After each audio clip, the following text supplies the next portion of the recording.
வைகோ அவர்கள் இன்று நேற்றிலிருந்து பாரதிய ஜனதா கட்சியை ஆதரிக்க ஆரம்பித்திருக்கின்றார். ஏற்கனவே பாரதிய ஜனதா கட்சி சரிந்து கொண்டிருக்கின்றது.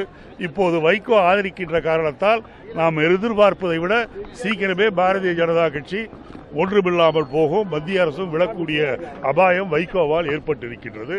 வைகோ ஏற்கனவே விஜயகாந்தையும் வாசனையும் முடித்து விட்டார். விஜயகாந்த் சும்மா இருந்த விஜயகாந்த் திராவிட முன்னேற்ற கழகத்தோடு சேர்ந்திருப்பார். அவரை அழைப்பு உங்களை முதலமைச்சராகின்ற என்ற ஆசை காட்டி வைகோ அழைத்து வந்து இன்றைக்கு விஜயகாந்தை மூளையிலே உட்கார வைத்து விட்டார். வாசன் இருக்கின்ற இடமே தெரியவில்லை. இப்போது பாரதிய ஜனதா கட்சியை ஆரம்பிக்க சென்றிருக்கின்றார். கண்டிப்பாக பாரதிய ஜனதா கட்சிக்கும் விஜயகாந்துக்கும் வாசனுக்கும் ஏற்பட்ட முடிவுதான் ஏற்படும்.